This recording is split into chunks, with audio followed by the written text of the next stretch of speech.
Hai Sidul Tuber. Gelar, pasangan, jabatan, hunian, pakaian, pekerjaan, dan semua keinginan yang telah kalian miliki, apakah 100% karena usaha kalian sendiri? Tentu tidak kan? Ibu punya peran penting atas pencapaian itu.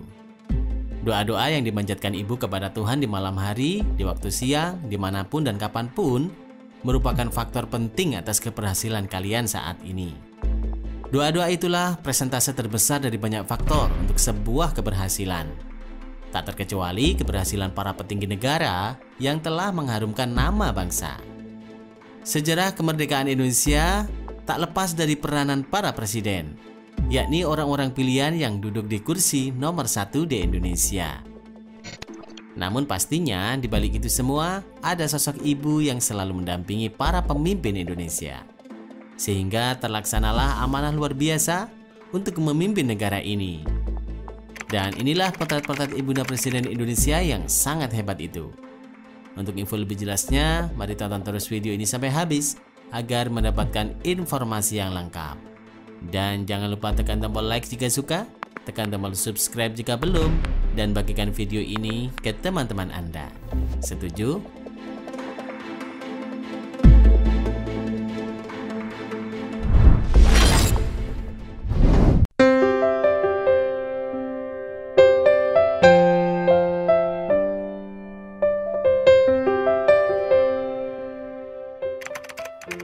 Ida Ayu Nyoman Rai.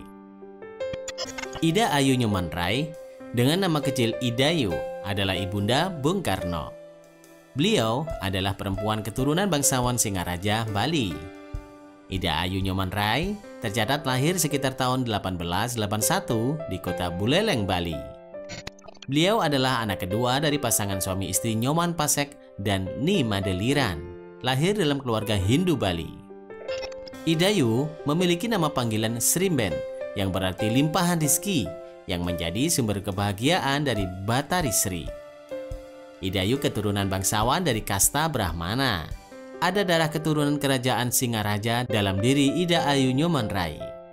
Menurut adat istiadat yang ada di Bali, mereka yang berasal dari kasta Brahmana tidak diperbolehkan menikah dengan seseorang dari kasta yang lebih rendah. Alih-alih menikah dengan bangsawan Bali, Nyoman Rai ternyata memilih Raden Sukemi Sosrodiharjo. Tanpa kasta, bukan Hindu, beda suku, bahkan berasal dari luar Bali. Peristiwa ini menjadi kontroversi di Bali. Tidak heran kalau pernikahan keduanya mendapatkan penolakan dari kedua orang tua Nyoman Rai. Meski demikian, keduanya memutuskan untuk tetap menikah meski tanpa persetujuan kedua orang tuanya. Alhasil, Nyoman Rai tidak diperbolehkan untuk membawa benda apapun yang bersumber dari keluarganya. Sosok Ida Ayu ini yang menjadi teladan keberanian Soekarno. Sejak kelahiran Soekarno ke dunia, Ida Ayu mengamini bahwa anaknya adalah putra Sang Fajar. Sebabnya ia lahir menjelang matahari terbit. Meski Ida Ayu merupakan wanita kelahiran Bali, ia meyakini kepercayaan Jawa bahwa bayi yang lahir saat matahari terbit nasibnya sudah digariskan oleh takdir. Selain itu, Soekarno lahir ketika Gunung Kelut meletus. Ida Ayu percaya itulah pertanda alam bahwa kelak anaknya akan tumbuh menjadi pemimpin besar.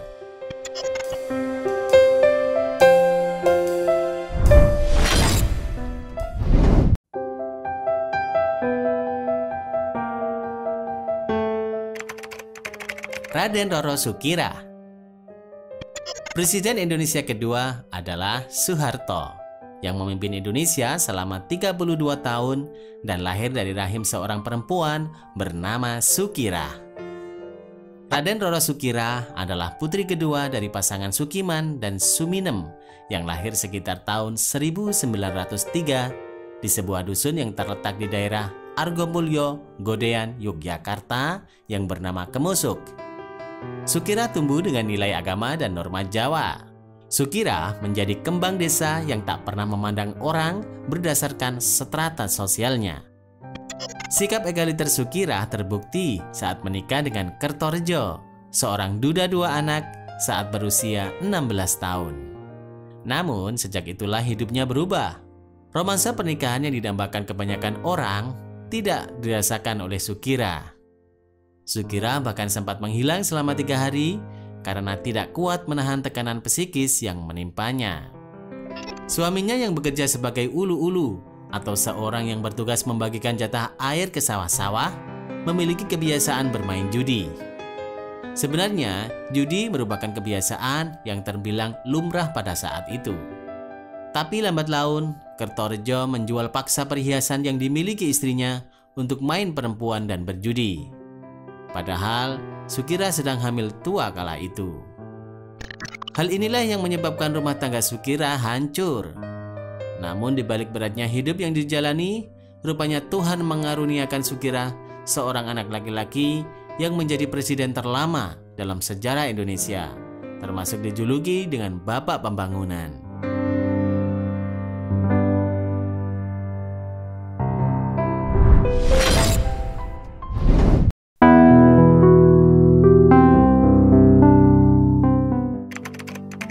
R.A. Tuti Marini Puspawardoyo.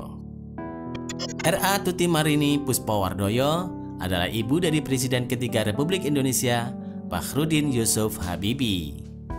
Tuti terlahir dari keluarga bangsawan dengan latar belakang pendidikan yang baik. Tuti mengenyam pendidikan formal modern dari HBS, yakni Sekolah Sipil Tinggi milik kolonial Belanda, serta memperoleh nilai keislaman dan norma Jawa dari lingkungan keluarganya.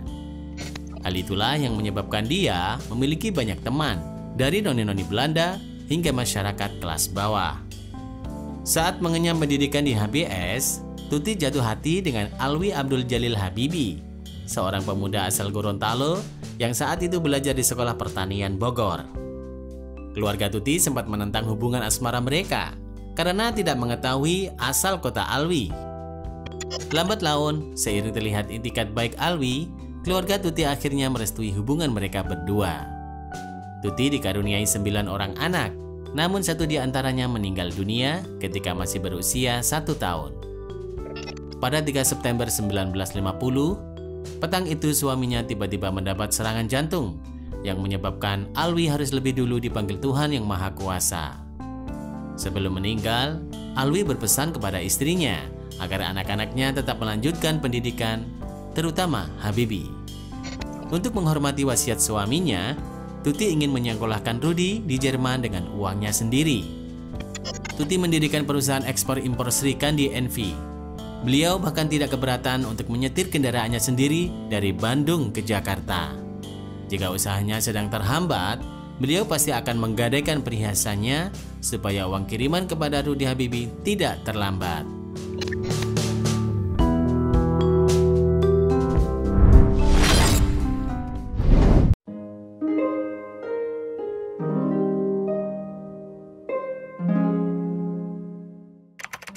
Nyai Hajah Solihah Munawwaroh Wahid Hasyim. Nyai Solihah adalah ibunda Gus Dur. Nyai Solihah merupakan anak kelima dari 10 bersaudara. Sejak kecil, Nyai Solihah dididik dalam bidang keilmuan pesantren di Denanyar. Saat usia 14 tahun, beliau dinikahkan dengan Gus Abdur Rahim, yakni anak dari Kiai Khalil Singosari. Tetapi sang suami kemudian wafat pada tahun awal pernikahan mereka.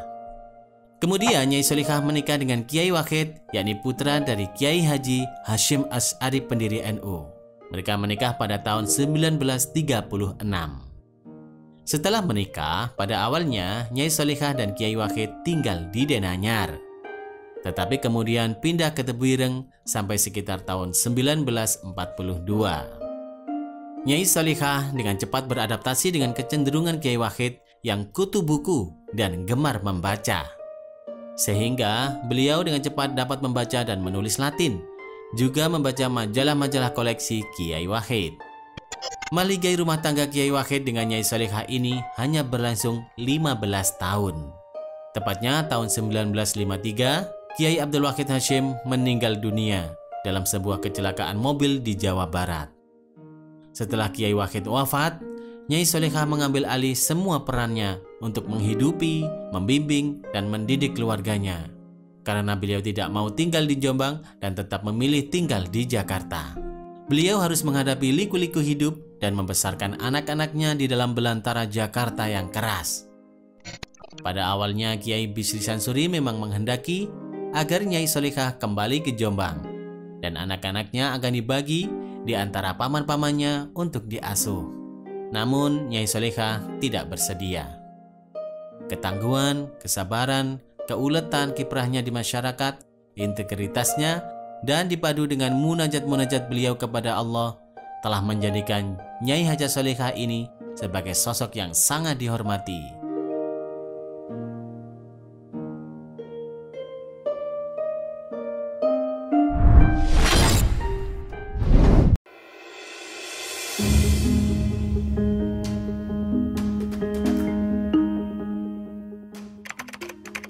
Fatmawati. Fatmawati yang merupakan ibu presiden kelima Indonesia, Megawati, adalah putri ketiga presiden pertama Indonesia, yaitu Insinyur Soekarno. Fatmawati lahir di Bengkulu pada 5 Februari 1923 dengan nama asli Fatimah. Pernikahan Fatmawati dan Soekarno berlangsung pada Juli 1942, kala Fatmawati berusia 20 tahun. Dari pernikahan itu, ia dikaruniai 2 orang putra dan 3 putri, yaitu Guntur Soekarno Putra, Megawati Soekarno Putri, Rahmawati Soekarno Putri, Sukmawati Soekarno Putri, dan Guru Soekarno Putra. Perawakan Fatmawati sebagai perempuan nomor 1 di Indonesia tetap sederhana. Kemanapun dia pergi, sehelai kain yang menutupi kepala menjadi ciri khasnya. Model kerudung seperti itu kemudian dikenal dengan istilah kerudung Ibu Fatmawati. Pernikahan Fatmawati dan Soekarno kandas karena Soekarno meminta izin kepada Fatmawati untuk menikahi Hartini. Betapa sakit hatinya mendengar ungkapan Soekarno. Fatmawati minta izin untuk kembali kepada orang tuanya dan segera menuntaskan permasalahan itu. Dia tetap memegang prinsipnya untuk tidak mau dimadu. Tidak ada keributan saat dia angkat kaki dari istana negara. Fatmawati tinggal seorang diri karena anak-anaknya tinggal di istana bersama suaminya. Pada satu waktu, ada seseorang yang bertanya kepada Fatmawati mengenai momen terindah yang pernah ia lalui. Dengan penuh keyakinan, Fatmawati mengatakan bahwa sepanjang perjuangannya adalah masa yang membahagiakan. Meski hatinya hancur karena Soekarno, dia tetap mengagumi sosok suaminya yang telah berjasa besar bagi Indonesia. Kisah paling dikenal dari sosok Fatmawati adalah jasanya menjahit bendera pusaka Sang Saka Merah Putih yang dikibarkan pada ucapan proklamasi kemerdekaan Indonesia di Jakarta pada tanggal 17 Agustus 1945.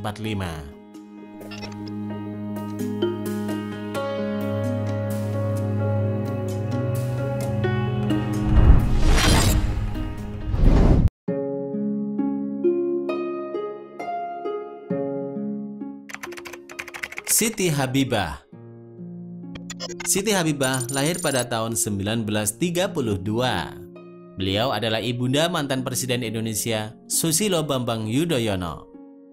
Siti Habibah datang dari keluarga salah satu pendiri pondok pesantren Tremas Pacitan, Jawa Timur. Beliau adalah putri Kiai Abdul Qohar. Ia menikah dengan seorang prajurit bernama Raden Sukoco dan hanya dikaruniai 1 orang putra, yakni Susilo Bambang Yudhoyono. Sejak ditinggal sang suami meninggal, Habibah hidup seorang diri karena sang putra satu-satunya mengenyam pendidikan militer di Magelang, Jawa Tengah. Dalam buku biografi SBY, Siti Habibah disebutkan sebagai pengagum presiden pertama Indonesia, Soekarno. SBY menulis, "Untuk diketahui, ibunda saya adalah seorang pengagum Bung Karno dan sudah beberapa kali saya diajak ziarah ke makam presiden pertama kita itu." Siti Habibah meninggal dunia di Rumah Sakit Mitra Keluarga Cibubur pada 30 Agustus 2019. Ia menghembuskan nafas terakhir di usia 87 tahun. Diketahui selain karena faktor usia, ibunda SBY juga memiliki riwayat sakit yang sudah cukup lama ia derita, hingga akhirnya menghembuskan nafas terakhirnya. Jenazah ibunda SBY ini dimakamkan di tempat pemakaman umum Tanah Kusir, Jakarta Selatan. Wafatnya Siti Habibah merupakan pukulan berat bagi SBY, karena beberapa hari sebelumnya ia juga ditinggal oleh istrinya Kristiani Herawati Yudhoyono. Ibu Ani meninggal pada 1 Juni di Rumah Sakit Universitas Nasional Singapura akibat kanker darah.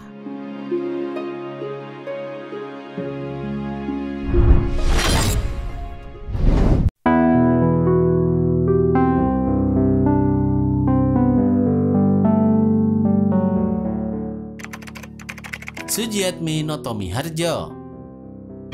Sosok Sujiatmi adalah figur ibu yang menjadikan pembawaan Jokowi yang kalem, sopan, santun, sederhana, dan pekerja keras seperti sekarang ini. Sujiatmi lahir pada 15 Februari 1943. Beliau adalah anak dari pasangan Wirorejo dan Sani, pedagang kayu dari Kelurahan Giriroto, Ngemplak, Boyolali. Sujiatmi adalah anak perempuan satu-satunya dari 3 bersaudara. Meski ia satu-satunya anak perempuan, orang tuanya tak membeda-bedakan perlakuannya terhadap anak-anak mereka.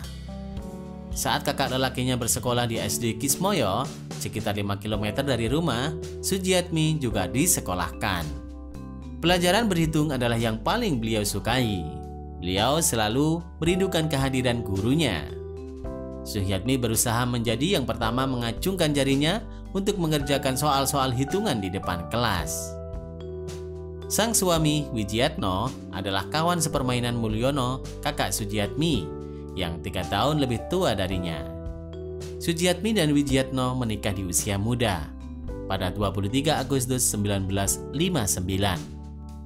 Dari pernikahan bahagia mereka, lahirlah Jokowi, anak sulung, dan adik-adiknya Iit Sriantini, Hidayati, dan Titi Ritawati. Pendidikan budi pekerti, kesederhanaan hidup, kerendahan hati menjadi pembentuk karakter Jokowi dan adik-adiknya.